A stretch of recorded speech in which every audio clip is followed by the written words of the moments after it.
What's up, RSQUAD, and welcome to week 2 of our series, What's Next? Right here, I am standing at, obviously, a dead end. But what's crazy about this spot is this is the very spot when I was a kid, we used to get to Topsail Island. We would take this road continued, and we would go over this old swing bridge. And it was a really cool old bridge. It turned every once in a while to let boats through and then came back. The only problem was it caused a ton of traffic. And the city decided, hey, we're gonna shut that bridge down and do something different. And for a lot of us, we were like, well, what does that mean? What about that classic old bridge that we like so much, the way that we always used to do it? And they said, no, we have a bigger and a better idea, and that's what's right over here. You have a bridge that fully supports everyone able to go over to the island and back and forth, and there's no more stopping for boats to go through. And it actually ended up being a better way to navigate. See, in this series, there's gonna be those times that we're gonna look at and we ask ourselves the question, what's next? And here's what we're gonna talk about today, that sometimes a setback, a dead end, is actually a setup.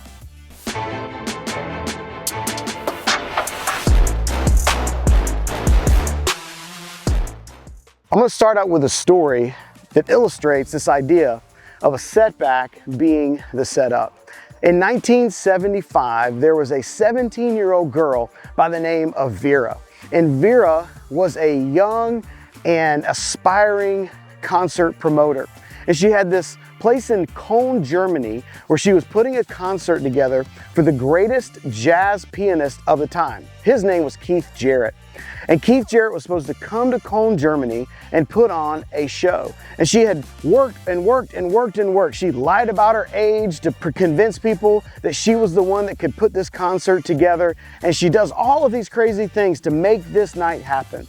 Well, the night of the concert, the piano that he is supposed to use doesn't show up. As a matter of fact, it doesn't only show up, it's not even in the same city. And so what does she have to do? She has to come up with another plan. So she goes and she finds a piano there at the concert hall. But here's the problem. The piano is absolute garbage. Some of the keys don't even work on the higher register. It's out of tune. The thing is just a complete mess. And Keith Jarrett shows up and he looks at that piano and he says, there's no way that I can play this piano. First off, it's not even big enough for the sound to go to the back of the auditorium. So what does she do? She goes and she hires multiple piano tuners, and they go in and they try to fix this piano, and they try to retune it and all those things. And Keith shows back up to check the piano, and he looks at it and he goes, I don't think I'm gonna do the show. And she says, you have to do the show because it's completely sold out. Keith reluctantly agrees to it, and he goes out and he does the show. And the piano is in the best condition they could get it, but some of the keys aren't working right. It's still not very loud. So when you go back and you listen to the record, you can actually hear him grunting and breathing as he's standing over the piano, banging out the notes as loud as he can. Then he finishes the show and he says, you know what? It was done. It was a good show, whatever. A couple years later, some of his team comes back and says, hey, Keith, why don't we release a record of the show from Cologne, Germany? Keith rolls his eyes. He's not excited about it at all. He goes, you want to do something with that? Fine, whatever. I don't expect it to be much. But the truth is, that becomes his #1 best-selling album of all time. It becomes the #1 jazz piano album of all time and the #1 solo jazz album of all time. See, what happened in this moment is they were full of setbacks, setback after setback after setback. But it's this 17-year-old girl that defied all the odds and said, no, the show must go on and I'll do whatever it takes to make it happen. That setback was a setup for the greatest jazz album ever released. Here's a way that you can think about it. Sometimes it's kind of like a slingshot. I remember as a kid, I used to make slingshots, and what was so cool about them is when you put the rock in and you pulled it back, what were you doing? You were creating tension on that line. It was that you were setting it back, but you were actually setting it up for that rock to fly out and hit something on the other side. See, a lot of times in life, we look at those setbacks, but God's going, I've got something different for you. This is actually a setup into something bigger than you could ever think or imagine. So let's take a ride over the bridge, the new bridge. I'll tell you a story. In the Bible, there's this story about a man named Moses. Now, Moses is probably one of the most important people of all of history. But Moses' life and his story was full of setbacks. Matter of fact, when Moses was born, the Pharaoh of Egypt said that he wanted all the boys 3 and under to be killed. He was afraid that the people of Israel were growing too large in number. So he made sure to cut down on that population by killing all the baby boys. Well, Moses' mother kept him hidden for 3 months after he was born. But when she realized he was too big to hide anymore, she didn't know what else to do. So she put him in a basket, and she covered the basket in tar so that it would be waterproof, and actually put him in the river. I mean, can you imagine that for a second? A mom putting her baby in the river, and they watched this basket go down the river. And what would happen next, they never expected. But the daughter of the Pharaoh was down there and found Moses in this basket. She brings Moses up and realizes this must be one of the babies of the Israelites. And she was so moved with compassion, she decided to keep this baby. And then she had a handmaiden go and find someone who could nurse and take care of the baby. So actually Moses' own mother comes into place there in the Egyptian household to take care of her son. Moses is raised in the Egyptian palace there, and he begins to understand the culture and everything of what it meant to be in this royal Egyptian household. Now, what's very interesting is that Moses also recognizes that his people, the people of Israel, are being abused. They're actually slaves to the Egyptians at this time in history.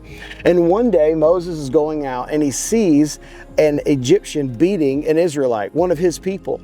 And he goes in there to defend the Israelite, and in the process, he kills that Egyptian. And he buries him in the sand. And he realizes that he's made a grave mistake. There's a huge problem now, because he's now a murderer. He's a wanted man. So what does Moses do next? Moses has to escape and go into the wilderness. And I'm not talking about 1 year or 2 years. I'm talking about for 40 years. Now, when you think about a setback, what kind of setback is that? I mean, here you are, you were growing up in this royal household of Egypt, and now all of a sudden you're fleeing for your life in the wilderness, a place called Midian. And for 40 years he's out there, but here's what's really incredible, is in that moment, at 40 years, God shows up and speaks to Moses. Now, when we pick up in the story, something incredible happens. God is literally speaking to Moses through this burning bush. This bush is on fire, and this voice is coming through it. And Moses begins this dialogue with God, and God tells Moses that he is going to be the greatest leader in history. As a matter of fact, in Exodus 3, verse 9, it says this: "Look, the cry of the people of Israel have reached me, and I have seen how harshly the Egyptians abuse them. Now go, for I am sending you to Pharaoh. You must lead my people out of Egypt." It's a phenomenal moment in history that the people of Israel would no longer be slaves to Egypt. And so often we can look at that story of Moses up until this moment and see the setback after setback after setback. But this whole thing was about God setting Moses up to do only what Moses had the experience to do: lead these people out of slavery. Now, when we step back and we think about it, what do you mean he knew what to do? Moses grew up in the Pharaoh's household. He understood the Egyptian culture. That whole time that he was growing up, though not being with his mom as he was growing up seemed like a setback, it was actually part of the story that God was writing so Moses would know and understand the culture that he was getting ready to rescue his people from.